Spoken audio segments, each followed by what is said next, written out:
Hi, my name is Ernesto, and I'm a software architect here at Mayan Technologies.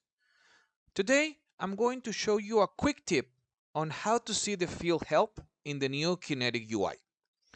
If you remember, in the classic UI, you had to go into the Help menu and then Field Help. This will show you the field properties panel on the left, showing the database field, the epi binding, and the description. As you move from field to field, this information will be updated. Now, in Kinetic UI, it's a little bit different.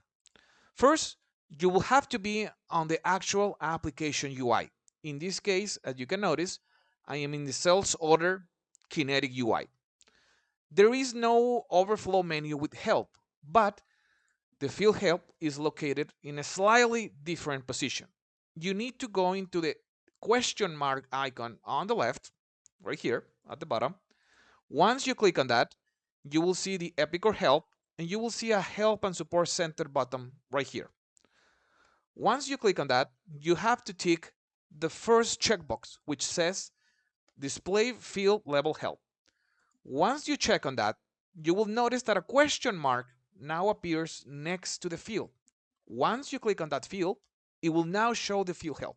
It will show you the epi binding, the database field, and the description. You can move to other fields and it will show the same information. This is very useful when you're looking for a mapping of a field or you're looking to build a report and you need to know the field name that you need to include in the report data definition. Thank you for watching.